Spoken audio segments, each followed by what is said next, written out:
Hey, everybody. Welcome to another edition of Gruber Wired Hour. My name is Mark Beach. I'm John Dotson, and welcome once again. Welcome in. We have a special guest in our studio today.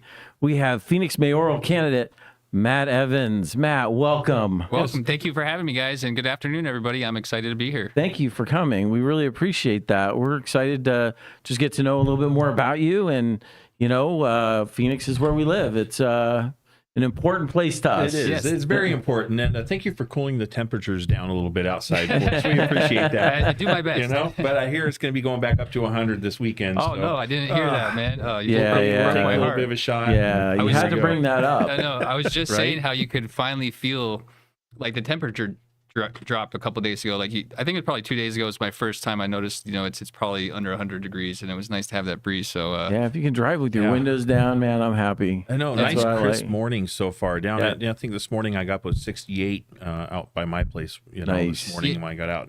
in the evenings, you can notice that the temperature really starts to drop off. So it's not incredibly hot at night too. So Lots so of that's people out awesome. jogging a little earlier than normal because Yeah. because Yes. they wait until after dark normally. But Well, I Yeah, have the- dogs too. I mean, sorry to keep this going, the spiel, but I have dogs, and so you either have to wake up really early or go at night. But even in the summertime, it's so hot that if I go out at 9 o'clock at night and the concrete is still too hot for my dogs, and I'm always one of those people that takes that approach of if it's Right. too hot for my feet, it's too hot for them. So Yep. I'm really excited about being able to take my dogs for walks again. Very That cool. makes sense. Hey, speaking of temperature, I have to ask you, how's the temperature of the race right now that you're in, and how are things going so far? The temperature is very high. It's hot as far as the momentum building behind my campaign. It has been an absolute true grassroots movement taking shape in the last couple months. I was essentially a one-man team just a couple months ago collecting signatures to get my name on the ballot. And there was a time where I honestly didn't even know if I would be able to have enough signatures to get on the ballot. And I went to an event at a legislative district and I spoke, and from there, you know, a firestorm just kind of kicked off and my name started to get out, and I just continued to go to events. And now I have a campaign manager. I have an actual team behind me. And I really believe with each passing day, we are getting closer and closer to pulling off what could be the greatest upset in election history by defeating the incumbent Kate Gallego. And so I'm super excited about the possibility of having a Phoenix native represent the people of Phoenix, but there's still a lot of work to do. Unfortunately, she has chosen not to participate in a debate, which I think is very unfortunate because, you know, there's 1.6 million people in the city of Phoenix. We have over 800,000 registered voters. There are only two candidates, and I think it's critical that the voters hear from both of us and what our policy will be for the next 4 years. But unfortunately, she's not giving the voters of Phoenix that opportunity. So I have to get my name out there in other ways. But I'm super excited, and I think we're going to pull it off. Oh, very cool. Yeah, I think Good you know debating is really a very important thing, and you know I have watched some of those clean election debates on PBS, and I think they're very valuable. I think it's a good way to compare and contrast, and you know, we don't have COVID going on, so nobody can hide in their basement anymore. Right? So there's no real excuse not to get out and debate. Yeah, and when she was, not to throw her under the bus or anything, but she is my opponent. I do think it's very important that they hear from the candidates. And when she wasn't the mayor and she was running to become the mayor, she did participate in a debate. And then when she had to run for re-election, she chose not to in 2020, and now again she's choosing not to. So I think that kind of is a little bit hypocritical to participate in it when you need the exposure, but now that it's on the other side, you're choosing not to. And I think, the Clean Elections Commission, unfortunately with them too, I'm not trying to, take any digs, but I don't know that they're too clean because they decided to host the Mesa and Scottsdale mayor debate, but they weren't willing to host the Phoenix mayoral debate when the city of Phoenix's population doubles both of those cities combined. And when I asked them, they said it would be too much work to put on. Yeah, wow. Yeah. Especially with today's I know, technology. too much work to come put on. on. Yeah, right. So, Hey, we can add another microphone and we'll do it right here. Yeah, that's what Throw it I'm in saying. there. This is a perfect place. Kate Gallego, if you're watching, let's go. So Matt, do it. Really quick, give us just a few moments of who Matt is. What's your background? Where do you come from? I just want to take a minute and explain the why. So my name is Matt Evans, and I'm running for mayor of Phoenix. This is my hometown. I was born and raised in this city. I have 3 kids, a 14-year-old daughter, a 4-year-old daughter, and then a 7-year-old son. And I plan to raise them here and hopefully, see my grandchildren get brought up here. But the reality is the homelessness crisis has really devastated the city of Phoenix in the last few years. And really, to kind of go back to what started is, I'm a senior DevOps engineer, so I work in tech as my day job, building out technical infrastructure and monitoring systems and responding to when our systems go down. And observability is kind of one of my main jobs with the monitoring aspect of that. But a couple years ago, I decided to take a second-time job as an Uber driver. Sure.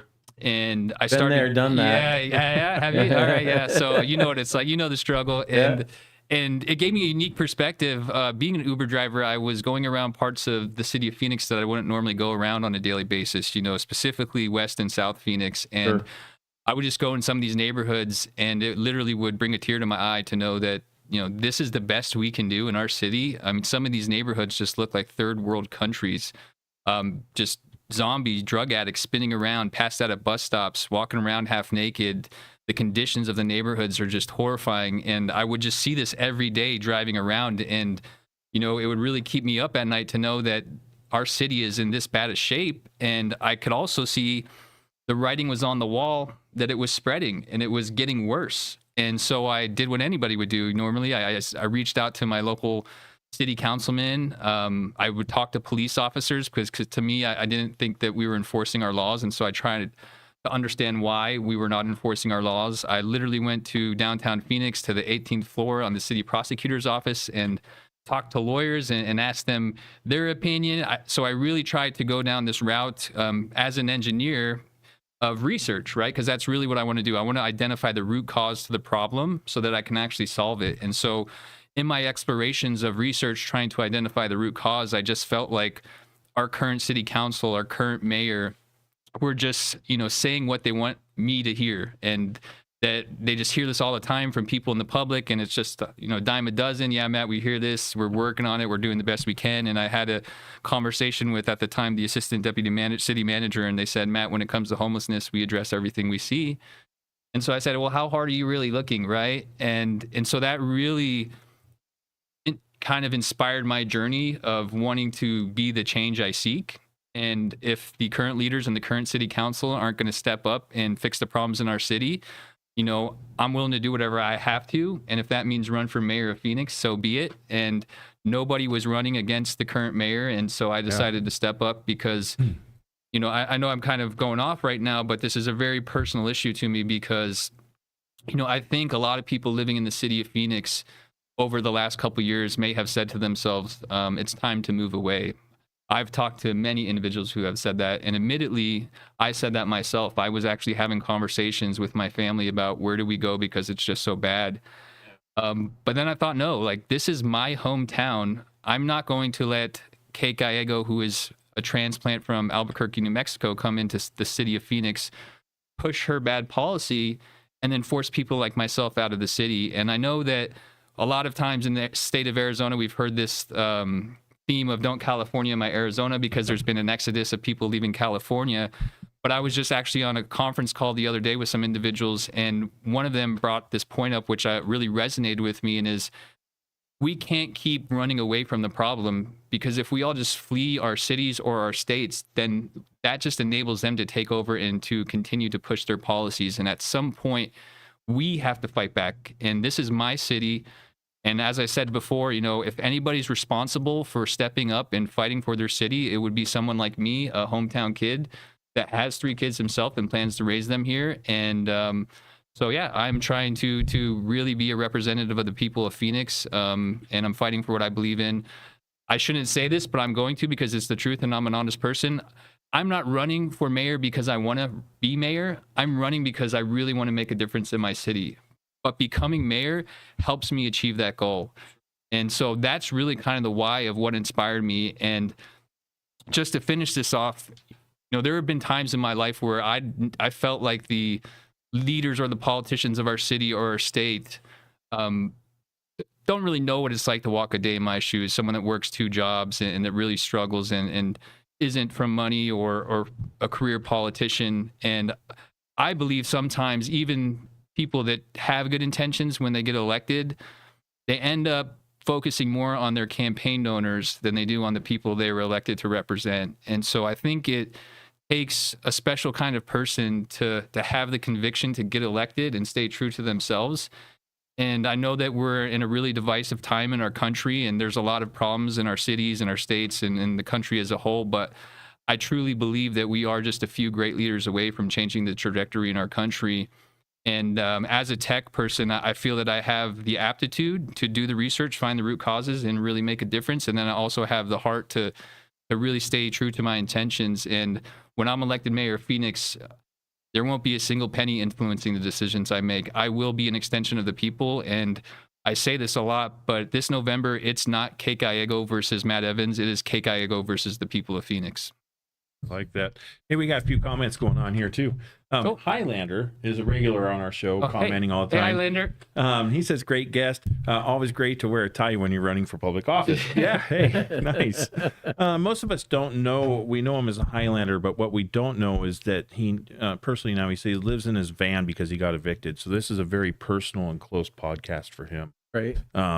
That's Highlander. Thank you for sharing that. We appreciate that. You know, us being pretty open about Right. your situation. Yeah. Yep. And then we have Paul Carver on there. Good, solid statement about running for office. Well done, Matt.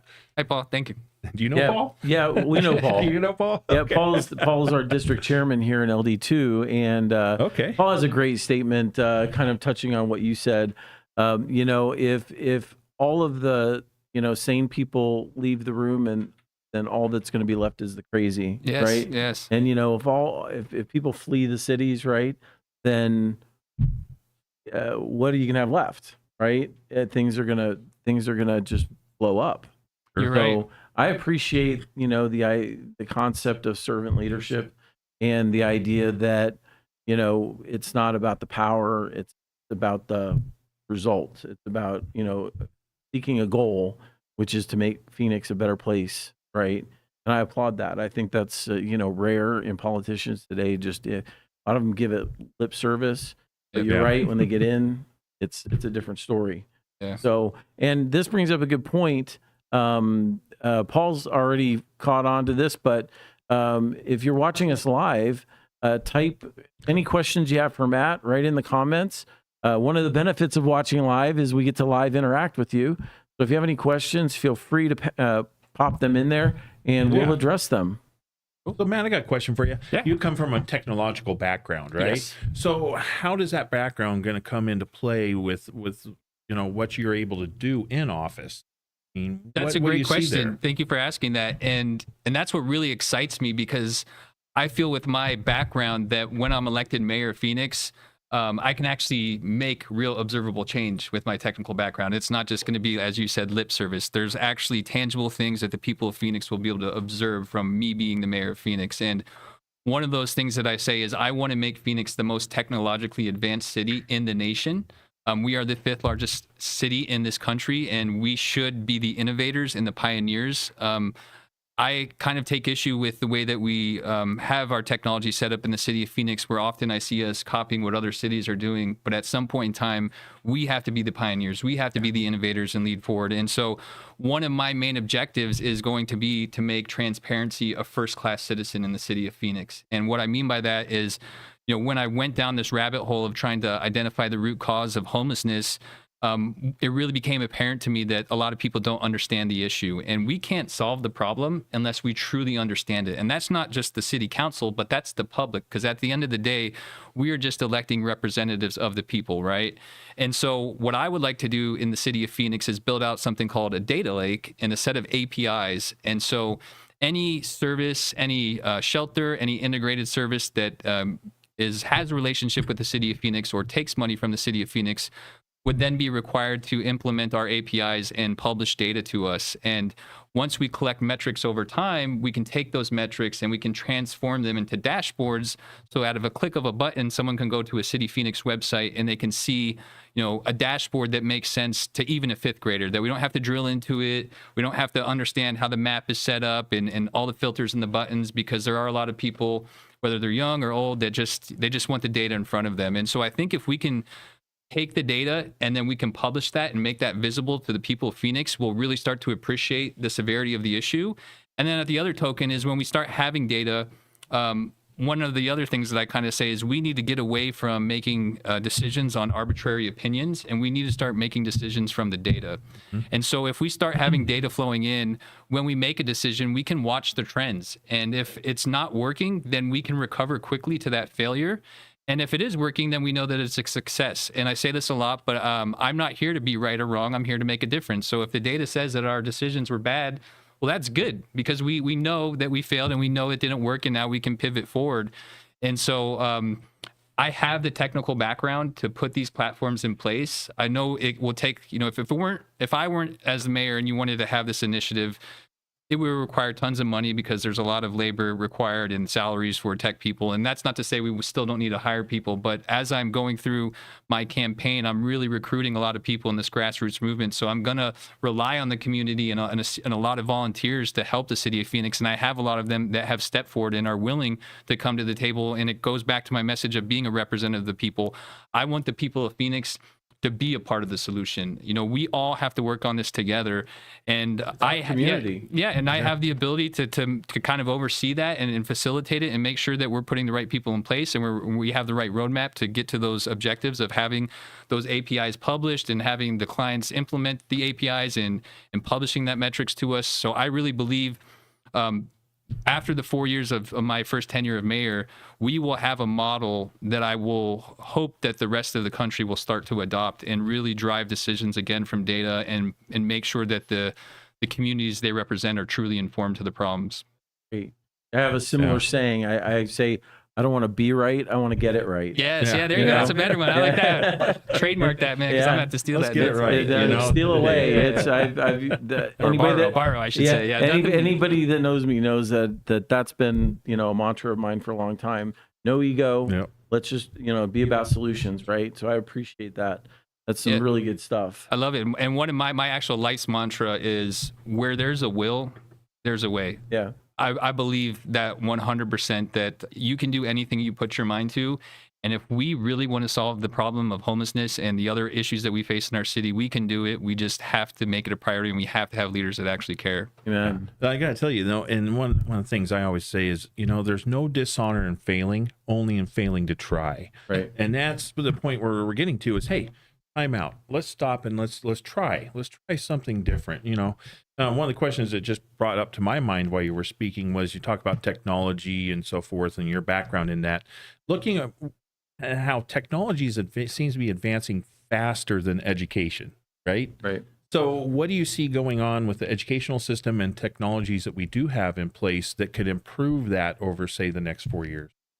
I mean, that's a really good question. And I think that one of the things that you hear a lot about is AI, right? Mm-hmm. And I do think that we need to really start to learn how to foster that and harness it for our education systems, because these children can really, I think, benefit from having AI models develop maybe learning courses or understand the trends of things that are not working or the trends that are working. And so I really think we have to be more cognizant of what we're teaching our children and how we're teaching them in the certain materials. And I think that also we have to get back to some of the things that got us here in the first place. I know this is not directly answering your question when it comes to technology and education, but I think that history is a very important class in our education systems. And too often, I think we neglect the history, and we have to remind each other that history repeats itself. And so it's essential that we focus on the core fundamentals in our education system, but we also have to be willing to embrace technology and not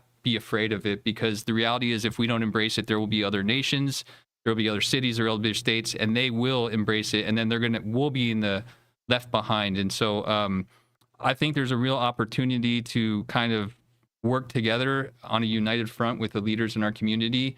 In the city of Phoenix, I would like to work with, our senators or our county and we board of supervisors, because we really need to bridge the gap that we have in our education system. And another thing, I'm going to go back to this a lot, is data, right? We have to understand our success rates, our failure rates in our education system.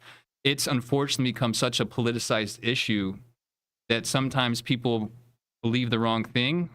It may be misinformation, and then that starts all these controversies and different bills and laws that get passed. So if we can just finally get back to really making transparency, again, a first-class citizen, and informing our parents, which is another key thing. Parents have to be informed. It's their children, and they are the ones that are responsible for them. So we cannot have this conversation without parents as well. Right. And so we really just have to embrace technology to really, I think, make transparency a priority. And when we do that, I think it's going to allow us to really understand how we can move forward better to really make our education world class. Good. Good Better stuff. catch up here. So yeah, well, great, Highlander. I mean, he said, as soon as I get an apartment, I'm volunteering and running for a city council to help Nice. veterans and homeless. Yeah. Absolutely. Get involved. That's all I can say. There you go. That's the first statement. You right. have to get involved. I mean, first of all, vote. Please vote. Number 2, get involved. Find a candidate you like, support them. If you want to run. If you feel that calling, if you feel that tug to do more than just support a candidate, run. But sitting on the sidelines in this day and age is not an option. And a lot of people, they just take that easy way out. And I'm not being critical, although I am a little bit. The thing is, though, that change isn't going to happen all by itself. It's going to take people. And I said this Sure. before, the Achilles heel to corrupt politicians is our right to vote. Right. Yeah. And so we have to vote. Yep. Have to. And like I say, get involved. That means even if it's in your neighborhood, your community, you've got to get out there. You got to say hi to your neighbors. Yeah, absolutely. You got to Absolutely. wave. Hello. Hey, I'm here. And Paul was saying servant leadership is desperately needed. Matt's our guy. If we leave the room because of the crazy, all that's left is the Crazy. crazies, Amen. right? There Amen. you go. And Matt, you touched on enforcement of our laws. Would you reconstitute our Phoenix? Push for enforcement Push, of yeah. laws. Is there Phoenix? I think that's cut off there. Maybe Jesse.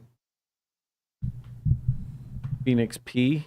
Maybe Phoenix PD. It says, Police Department. Maybe would he's- you reconstitute our Phoenix PD and push for enforcement of laws that are on the books? Yes, I will, 100%. So one thing if you hear me speak, one of the things I say is that I think part of the root cause is a lack of enforcement.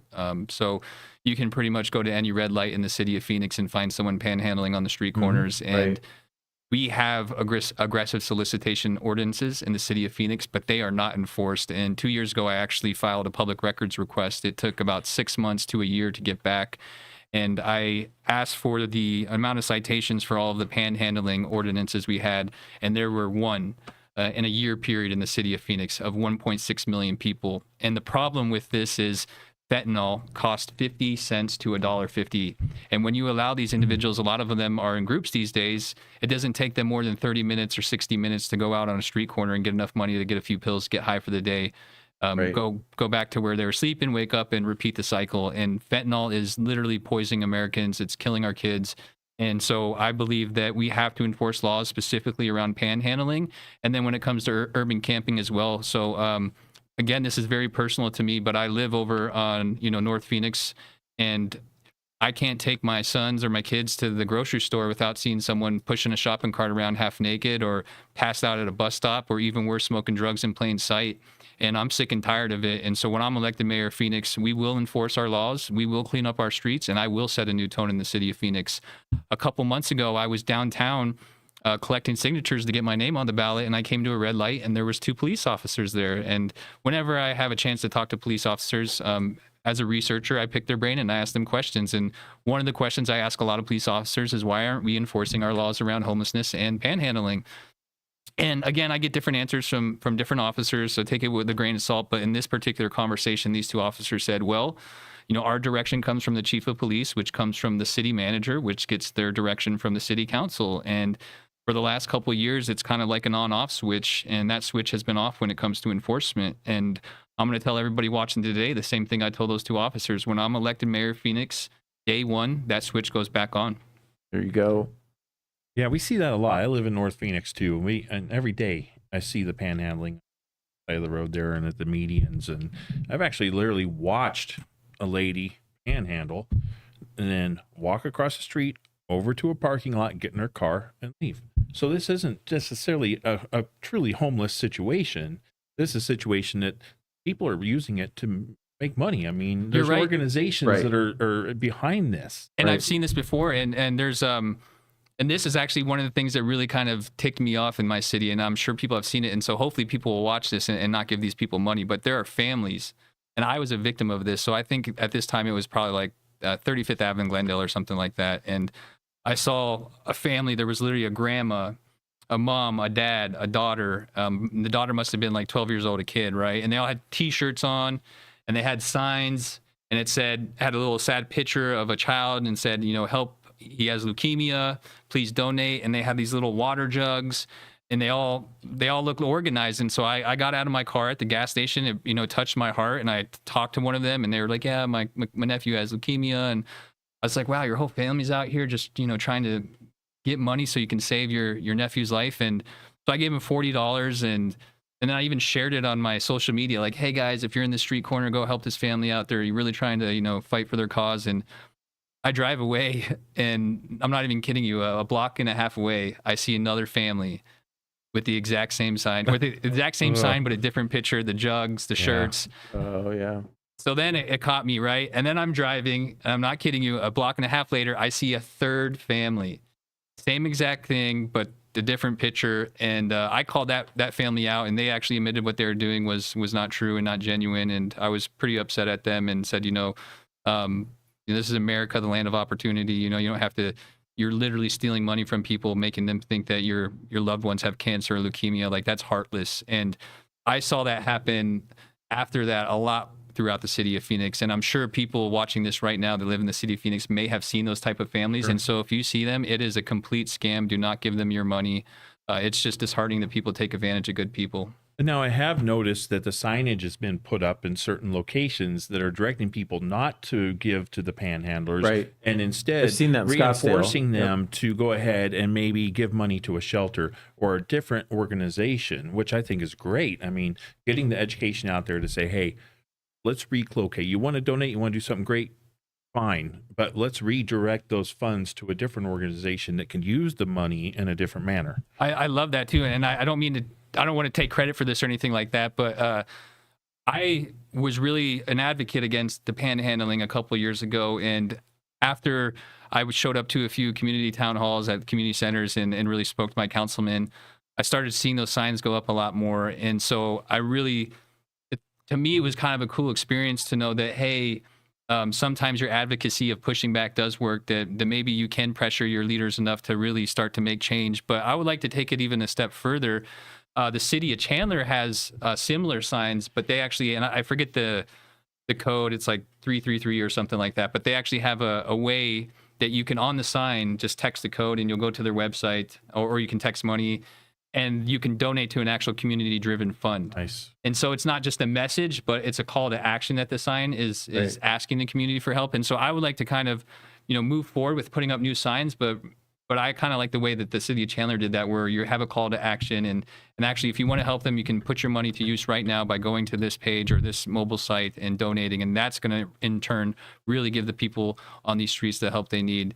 The ones that want it. Yeah. The ones the that ones want that the want it, help. yes. Yep. But again, we're talking about infusing technology that we have into Right. play. I Yes. mean, that's really a lot of what our show is about, talking about technology. So it's kind of nice to see that the refreshingness of that coming to play there, and then being that. Yeah, Right. and another You know. thing, just I don't have this on my list, but when it comes to technology, the city of Phoenix has a service, 311, where if you're driving and you see maybe a tent in your alleyway or your desert preserve, or you see a shopping cart with a bunch of trash and there's no one there, you can fill out a form and you can report that to the city of Phoenix, and they'll respond back to you. But if anyone has actually used the form, it's too long to fill out, right? So you're sitting on the street corner and you see a tent, and then you go on this, then you have to fill out 10 questions. You have to upload a picture. You have to sign in. It's like you lose people's interest, and then that report never actually goes to the city of Phoenix. And then there's Right. also the response from the report when you make it. And so I would really like to just develop technologies where it's as simple as you just take a picture,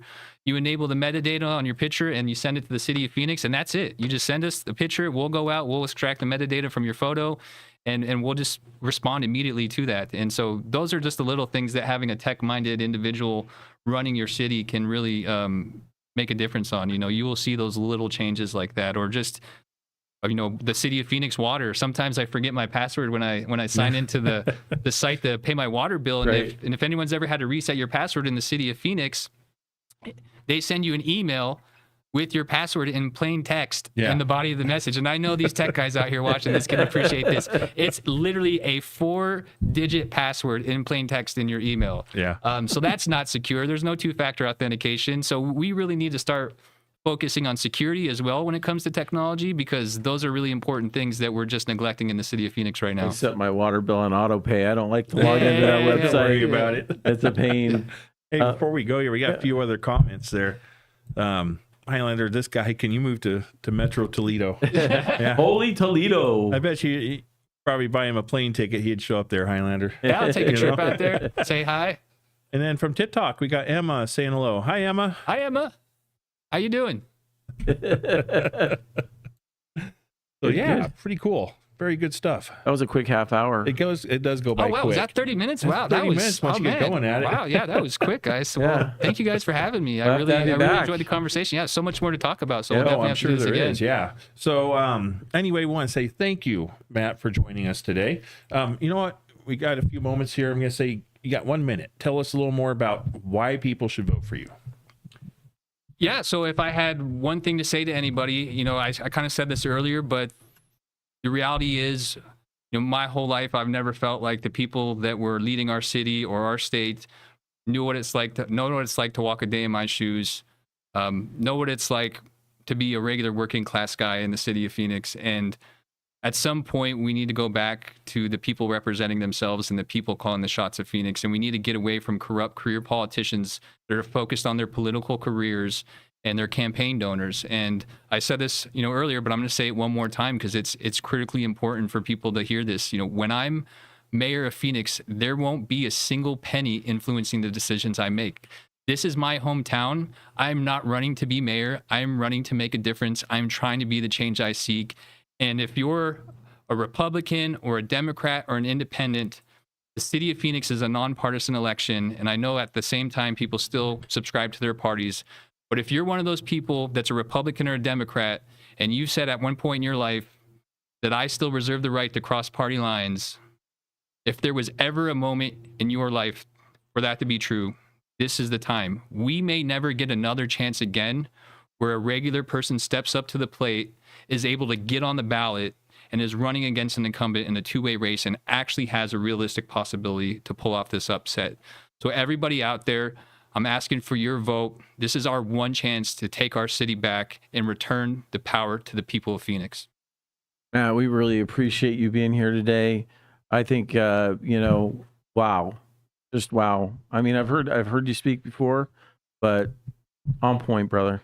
Awesome. And thank you for having me, guys. Paul has a parting comment here. Thanks for jumping in the gap to write our course, Matt. And I Thanks, echo Paul. Have a that. great... Definitely echo that. So for today, we're going to wrap things up. Like, subscribe, and share this podcast because you never know what you're going to get when you jump on here. My name is Mark Beach. I'm John Dotson, and thank you once again, and thank you, Matt. Thanks, Matt. Thank you, guys. Have a great day.